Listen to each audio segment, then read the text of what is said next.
ಮರಾಠಿ ಮಾತನಾಡಿಲ್ಲ ಎಂಬ ಕಾರಣಕ್ಕೆ ಕಂಡಕ್ಟರ್ ಮೇಲೆ ಹಲ್ಲೆ ವಿಚಾರ ಕನ್ನಡ ಪರ ಸಂಘಟನೆಗಳಿಂದ ಪ್ರತಿಭಟನೆಯನ್ನ ರಾಜ್ಯದ ಬೇರೆ ಭಾಗಗಳಲ್ಲಿ ಮಾಡ್ತಾ ಇದ್ದಾರೆ. ಕೇವಲ ಬೆಳಗಾವಿ ಮಾತ್ರವಲ್ಲ, ಶಿವರಾಮೇಗೌಡ ಬಣದಿಂದ ಪ್ರತಿಭಟನೆ ನಡೀತಾ ಇದೆ.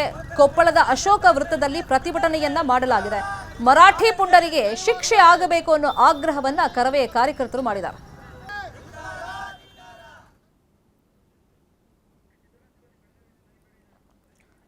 ಸದ್ಯಕ್ಕೆ ಫಾಲೋ ಅಪ್ ಏನಿದೆ ಈ ಬಗ್ಗೆ ಮಾಹಿತಿಯನ್ನು ಕೊಡೋದಕ್ಕೆ ನೇರ ಸಂಪರ್ಕದಲ್ಲಿ ಕನೆಕ್ಟ್ ಆಗಿದ್ದಾರೆ ನಮ್ಮ ರಿಪೋರ್ಟರ್ ಚಂದ್ರಕಾಂತ್ ಸುಗಂಧಿ. ಈ ಪ್ರಕರಣ ಭಾಷೆಯಿಂದ ಎಲ್ಲೆಲ್ಲಿಗೋ ಟ್ವಿಸ್ಟ್ ಅಂಡ್ ಟರ್ನ್ಸ್ ಅನ್ನ ಪಡ್ಕೊಳ್ತಾ ಇದೆ. ಪೋಕ್ಸೋ ಕೇಸ್ ಹಾಕಿದ್ದಾರೆ. ಈ ನಿಟ್ಟಲ್ಲಿ ಕರವೇ ಆಕ್ರೋಶ ವ್ಯಕ್ತಪಡಿಸಿ ಕೇಸ್ ವಾಪಸ್ ತಗೊಳ್ಬೇಕು ಅಂತ ಹೇಳ್ತಾ ಇದ್ರೆ, ಬೆಳಗಾವಿ ಭಾಗದ ರಾಜಕಾರಣಿಗಳು ಇನ್ನೂ ಓಲೈಕೆ ರಾಜಕಾರಣ ಮಾಡ್ಕೊಂಡೇ ಕುತ್ಕೊಂಡಿದ್ದಾರೆ. ಈಗ ಪ್ರತಿಭಟನೆ ಯಾವ ಸ್ವರೂಪದಲ್ಲಿ ನಡೀತಾ ಇದೆ? ಪೊಲೀಸರು ಪೋಕ್ಸೋ ಕೇಸ್ ವಾಪಸ್ ತಗೊಳ್ಳೋದ್ರ ಬಗ್ಗೆ ಏನಾದರೂ ಮಾಹಿತಿ ಕೊಡ್ತಾ ಇದ್ದಾರಾ?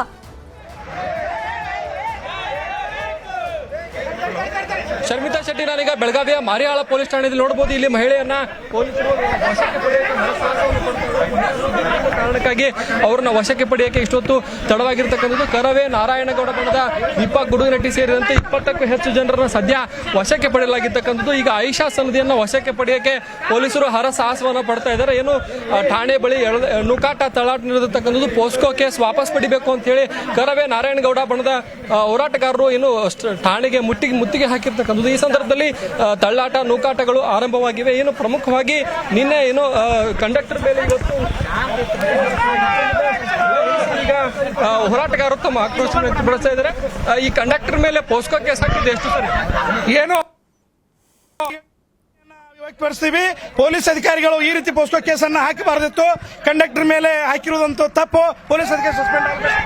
ಪೊಲೀಸ್ ಅಧಿಕಾರಿಗಳು ಪೋಸ್ಕೋ ಕೇಸ್ ಹಾಕಿದ್ದು ತಪ್ಪು. ಈ ಒಂದು ತಪ್ಪು ಮಾಡುವಂತ ಅಧಿಕಾರಿಗಳು ಅಮಾನತಾಗಬೇಕು ಅಂತ ಹೇಳಿ ಕರವೇ ಕಾರ್ಯಕರ್ತರು ಸದ್ಯ ಏನು ಒತ್ತಾಯ ಮಾಡ್ತಾರೆ ನೋಡಬಹುದು. ಈಗ ಕರವೇ ಕಾರ್ಯಕರ್ತರನ್ನ ಏನು ಬಂಧಿಸಿ ಅವರನ್ನ ಇಲ್ಲಿಂದ ಕರೆದೊಯ್ಯಲಾಗ್ತದೆ. ಎರಡು ಪ್ರತಿಭಟನೆಗಳು ಇವತ್ತು ನಡೆದಿರ್ತಕ್ಕಂಥದ್ದು. ಕೆಲ ಹೊತ್ತಿನ ಹಿಂದೆ ಕರವೇ ಏನು ಶಿವರಾಮೇಗೌಡನ ಕಾರ್ಯಕರ್ತರು ಬಾಳೆಕುಂದ್ರಿ ಬಳಿಯಲ್ಲಿ ಧರಣಿ ನಡೆಸಿದ್ರೆ, ಈಗ ಕರವೇ ನಾರಾಯಣಗೌಡ ಬಣದ ಏನು ಹೋರಾಟಗಾರರು ಮಾರಿಹಾಳ ಪೊಲೀಸ್ ಠಾಣೆಗೆ ಮುತ್ತಿಗೆ ಹಾಕಿ ಪೊಲೀಸರ ವಿರುದ್ಧ ತಮ್ಮ ಆಕ್ರೋಶವನ್ನ ವ್ಯಕ್ತಪಡಿಸ್ತಾ ಇದ್ದಾರೆ. ಶರ್ಮಿತಾ ಶೆಟ್ಟಿ, ಈಗ ಪೋಕ್ಸೋ ಕೇಸ್ ಹಾಕಿರೋದ್ರಿಂದ ಅದರದ್ದೇ ಒಂದಿಷ್ಟು ಪ್ರಕ್ರಿಯೆಗಳು ಇರ್ತವೆ. ಇದಕ್ಕೂ ಮುಂಚೆ ಇವ್ರು ಕೇಳಬೇಕಾಗಿತ್ತು ಹಿರಿಯ ಅಧಿಕಾರಿಗಳ ಹತ್ರ, ಈ ತರ ಕೇಸ್ ಬಂದಿದೆ ತಗೊಳ್ಬೇಕಾ ಬೇಡವಾ ಏನ್ ಮಾಡ್ಬೇಕು ಅಂತ ಹೇಳಿ. ಈಗ ಪೋಕ್ಸೋ ಕೇಸ್ ದಾಖಲು ಮಾಡ್ಕೊಂಡಿದ್ದಾರೆ. ಇದು ದುರುದ್ದೇಶದಿಂದ ಅಂತ ಮೇಲ್ನೋಟಕ್ಕೆ ಗೊತ್ತಾಗ್ತಿರೋದ್ರಿಂದ ಪ್ರಕ್ರಿಯೆ ಏನಾದ್ರೂ ಆರಂಭ ಮಾಡಿದಾರ ಕಾನೂನು ರೀತಿಯಲ್ಲಿ?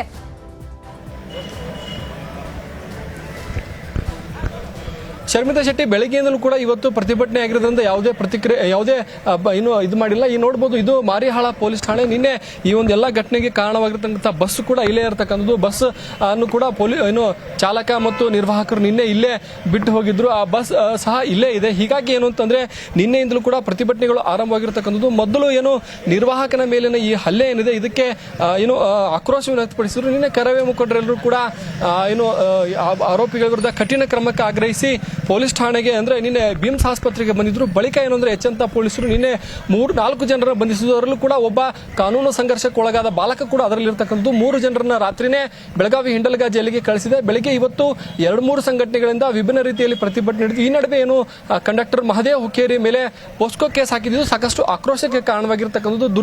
ಉದ್ದೇಶದಿಂದ ಈ ಒಂದು ಪೋಸ್ಕೋ ಕೇಸ್ ಹಾಕಲಾಗಿದೆ ಅಂತ ಹೇಳಿ ಈಗ ಕಂಡಕ್ಟರ್ ಕೂಡ ಹೇಳಿಕೆ ಕೊಟ್ಟಿರ್ತಕ್ಕಂಥದ್ದು. ಈ ಹಿರಿಯ ಅಧಿಕಾರಿಗಳ ಗಮನಕ್ಕೆ ತರದೆ ಈ ಪೋಸ್ಕೋ ಕೇಸ್ ದಾಖಲಾಗಿದೆ ಅಂತ ಹೇಳಿ ಆರೋಪವನ್ನು ಕೂಡ ಸದ್ಯ ಮಾಡಲಾಗುತ್ತೆ. ಈ ಪೋಸ್ಕೋ ಕೇಸ್ ವಾಪಸ್ ಪಡಿಬೇಕು ಅಂತ ಹೇಳಿ ಸದ್ಯ ಹೋರಾಟಗಳು ಬೆಳಗಾವಿ ಆರಂಭವಾಗಿ, ಈ ಒಂದು ಹೋರಾಟ ಬೆಳಗಾವಿಗೆ ಅಷ್ಟೇ ಸೀಮಿತ ಅಲ್ಲದೆ ರಾಜ್ಯದ ವಿವಿಧ ಕಡೆಗಳಲ್ಲೂ ಕೂಡ ಕನ್ನಡ ಪರ ಹೋರಾಟಗಾರರು ಬೀದಿಗಿಳಿದು ಇವತ್ತು ತಮ್ಮ ಪ್ರತಿಭಟನೆ ಮತ್ತು ಆಕ್ರೋಶವನ್ನ ವ್ಯಕ್ತಪಡಿಸ್ತಾ ಇದ್ದಾರೆ. ಶರ್ಮಿತಾ ಶೆಟ್ಟಿ, ಥ್ಯಾಂಕ್ ಯು ಚಂದ್ರಕಾಂತ್ ಸುಗಂಧಿ. ತಮ್ಮೆಲ್ಲ ಇನ್ಫಾರ್ಮೇಶನ್ ಏನು ಪುಂಡಾಟಿಕೆ ಮಾಡೋರನ್ನ ಗಡಿಪಾರು ಮಾಡಬೇಕು ಅಂತ ಹೇಳಿ ಸಾರಿಗೆ ಸಚಿವ ರಾಮಲಿಂಗಾರೆಡ್ಡಿ ಹೇಳಿದ್ದಾರೆ.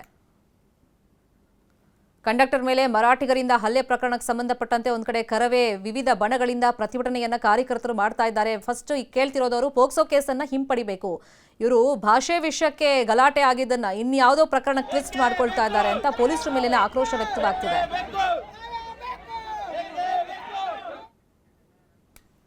ಇನ್ನೊಂದ್ ಕಡೆ ಸಾರಿಗೆ ಸಚಿವ ರಾಮಲಿಂಗಾರೆಡ್ಡಿ ಅವರು ಕ್ರಮ ಆಗುತ್ತೆ ಅಂತ ಹೇಳ್ತಾ ಇದ್ದಾರೆ. ಆ ಕ್ರಮ ಯಾವಾಗ ಅನ್ನೋದು ಕನ್ನಡಿಗರ ಪ್ರಶ್ನೆ. ಪದೇ ಪದೇ ಈ ತರ ಕಿರಿಕನ್ನ ಅವರೇ ಮಾಡೋದು, ಕಾಲ್ ಕೆರ್ಕೊಂಡು ಜಗಳವನ್ನ ಮಾಡ್ತಾರೆ, ಅದಾದ್ಮೇಲೆ ಗಲಾಟೆ ಮಾಡೋದು, ಆಮೇಲೆ ಪ್ರಕರಣವನ್ನ ರಾಜಕೀಯ ದುರುದ್ದೇಶದಿಂದ ಬೇರೆ ಕಡೆಗೆ ಟ್ವಿಸ್ಟ್ ಮಾಡೋದು, ಟರ್ನ್ ಮಾಡೋದು. ಈ ಥರ ಗಲಾಟೆಗಳನ್ನು ಮಾಡಿಸೋದು.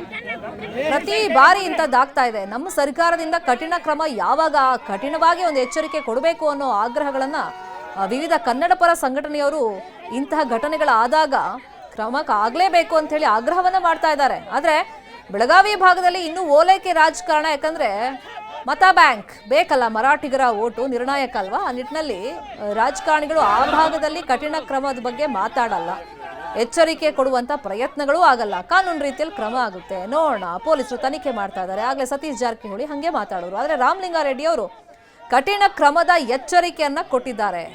ಭಾಷಾ ವಿಷಯವಾಗಿ, ಗಡಿ ವಿಷಯವಾಗಿ ಪದೇ ಪದೇ ಕಿರಿಕ್ ಮಾಡಿ ರಾಜಕೀಯ ಬೇಳೆ ಬೇಯಿಸ್ಕೊಳ್ಳೋರ ಹೆಡೆಮುರಿ ಕಟ್ಟುವಂತ ಕಠಿಣ ಕ್ರಮವನ್ನ ಸರ್ಕಾರ ಇನ್ನಾದರೂ ಕೈಗೊಳ್ಳಬೇಕು ಅನ್ನೋದು ಕನ್ನಡಿಗರ ಆಗ್ರಹ. ಸರ್, ಬಸ್ಸಲ್ಲಿ ಒಂದು 6 ರಿಂದ 7 ಜನ ಮೇಲೆ ಹತ್ಕೊಂಡಿದ್ರು. ನಮ್ಮ ಬಸ್ಸಲ್ಲಿ ಬಾಯ್ನೆಟ್ ಮೇಲೆ ಒಂದು 2 ನಿಂತ್ಕೊಂಡಿದ್ರು. ಆ ಕಡೆ ಡ್ರೈವರ್ಗೂ ಹೊಡಿತಾರೆ, ಈ ಕಡೆ ನನಗೂ ಹೊಡಿತಾರೆ ಸರ್. ಮುಚ್ಚಿಗೆ ಇದನ್ನು ಮಾಡ್ಬೇಕಂತೇಳಿ ಮಾಡ್ತಿದ್ದಾರೆ ಸರ್. ಇದನ್ನು ಮುಚ್ಚಬೇಕು, ಕೇಸ್ ಯಾಕಾದ್ರೂ ಮಾಡಿ ಮುಚ್ಚಬೇಕು ಸರ್. ಏನೂ ಇಲ್ಲ ಸರ್, ನಾನು 20 ವರ್ಷ ಸರ್ವಿಸಲ್ಲಿ ಯಾವ ಮಕ್ಕಳಿಗೂ ನಾನು ಹಿಂಗೆ ಮಾತಾಡಿಲ್ಲ. ಹೆಣ್ಮಕ್ಳಿಗೆ ಅವರೇ ನಮಗೊಂದು ಬೈದು ಹೋಗ್ತಾರೆ, ಆಯ್ತಮ್ಮ ಇಲ್ಲಿ ಹೋಗು ಅಂತೇಳಿ. ನಾವೆಲ್ಲ ಸಹಿಸ್ಕೊಂಡು ಹೋಗ್ತೀವಿ ಸರ್. ಈಗ ದಿನ ಹೊತ್ತೊಂಡ್ರೆ ನಾವು ಅವ್ರಿಗೂ ಹೋಗಲೇಬೇಕು, ಅವ್ರ ಬಸ್ಸಲ್ಲಿ ಬರಲೇಬೇಕು. ಆ ಥರ ಯಾವುದೂ ಮನಸ್ಸಿನಲ್ಲಿ ನಾವು ಇಟ್ಕೊಳ್ಳಲ್ಲ ಸರ್. ಇದೇ ರೀತಿ ಆದರೆ ನಾಳೆ ಇನ್ನು ಕಂಡಕ್ಟರ್ ಡ್ರೈವರ್ಸ್ಗಳು ಮತ್ತೆ ಇದೇ ರೀತಿ ಮುಚ್ಕೊಳ್ತ ಹೋಗಿ ಹಿಂಗೆ ಹೊಡ್ಕೊತ ಹೋದ್ರೆ ಹೆಂಗೆ ಸರ್? ನಮಗೆ ನ್ಯಾಯ ಕೊಡಿಸ್ಬೇಕಂತ ಇಷ್ಟೇ ಕೇಳ್ತೀನಿ ಸರ್. ನನಗೆ ರಾಜಕೀಯ ಬೇಡ, ಏನೂ ಬೇಡ ಸರ್, ನನಗೆ ನ್ಯಾಯ ಕೊಡಿಸ್ಬೇಕು. ಇನ್ನು ಮುಂದೆ ಈ ಥರ ಯಾವುದೇ ಇಂಥ ದುರ್ಘಟನೆಗಳು ಆಗಬಾರ್ದು ಸರ್. ನಮ್ಮ ಸಂಸ್ಥೆಯಲ್ಲಿ ದುರುದ್ದೇಶ ಸರ್, ಉದ್ದೇಶಪೂರ್ವಕ ಆಗಿದ್ದು ಸರ್. ಬಸ್ಸಲ್ಲಿ CBTಯಿಂದ ಸೂಳೆಕೆರೆಗೆ ಹೋಗುವಂಥ ಒಂದು ಬಸ್ಸಲ್ಲಿ ನವೀನ್ ಡ್ರೈವರು, ಮಹಾದೇವ್ ಕಂಡಕ್ಟ್ರು. CBTಯಿಂದ ಸೂಳೆಕೆರೆಗೆ ಸೂಳೆಬಾವಿ ಹೋಗುವಂಥ ಸಂದರ್ಭದಲ್ಲಿ ಬಾಳೆಕುಂದ್ರಿ ಅಂತ ಒಂದು ಊರು ಬರುತ್ತೆ. ಅಲ್ಲೇನಾಗಿದೆ, 2 ಮಹಿಳೆಯರು 2 ಟಿಕೆಟ್ ತೊಗೊಂಡಿದ್ದಾರೆ. ಮಧ್ಯದಲ್ಲಿ ಆ ಹುಡುಗನ ಹತ್ರ 0 ಟಿಕೆಟ್ ಇತ್ತಂತೆ. ಆಗ ಇವ್ರು ಕೇಳಿದ್ದಾರೆ, ಗಂಡಸರಿಗೆ 0 ಟಿಕೆಟ್ ಹೇಗೆ ಬರುತ್ತೆ ಅಂತ. ಆಗ ಇವ್ರಿಗೇನಾಗಿದೆ, ಭಾಷೆ ಸಮಸ್ಯೆ, ಅವ್ರಿಗೆ ಕನ್ನಡ ಬರಲ್ಲ. ಯಾರಿಗೆ? ಆ ಹುಡುಗ ಜೊತೆಯಲ್ಲಿದ್ದವ್ರಿಗೆ. ಆಮೇಲೆ ನಮ್ಮ ಕಂಡಕ್ಟರು ಕನ್ನಡದಲ್ಲಿ ಮಾತಾಡಿ ನನಗೆ ಮರಾಠಿ ಬರೋದಿಲ್ಲ ಅಂತ ಹೀಗೆ ಮಾತು ಬೆಳೆದಿದೆ. ಆಗ ಮಹಿಳೆಯಲ್ಲಿದ್ದಂಥ ಜೊತೆಯಲ್ಲಿದ್ದಂಥ ಹುಡುಗ ಮತ್ತು ಇನ್ನೂ ಒಂದು 3-4 ಜನ ಸೇರಿಕೊಂಡು ಕಂಡಕ್ಟರ್ ಮೇಲೆ ಹಲ್ಲೆ ಮಾಡಿದ್ದಾರೆ. ತಕ್ಷಣ ನಮ್ಮ ಅಧಿಕಾರಿಗಳು ಪೊಲೀಸ್ ಕಂಪ್ಲೇಂಟ್ ಕೊಟ್ಟಿದ್ದಾರೆ. ಪೊಲೀಸರು ಕೂಡ ಆ್ಯಕ್ಟ್ ಮಾಡಿ ಅವನ ಜೊತೆಗೆ ಇನ್ನೂ 3-4 ಜನ ಅವ್ರನ್ನ ಜೈಲಿಗೆ ಕಳಿಸಿದ್ದಾರೆ. ಹಿಂಡಲ್ಗ ಜೈಲಿಗೆ ನೆನ್ನೆನೇ ಕಳಿಸಿದ್ದಾರೆ. ಮತ್ತು ಗೃಹ ಮಂತ್ರಿಗಳಿಗೂ ಹೇಳ್ತೀನಿ, ಈ ಥರ ಪುಂಡಾಟಿಕೆ ಮಾಡೋರಿಗೆ ಗಡೀಪಾರು ಮಾಡಿದ್ರೆ ಸರ್ಕಾರ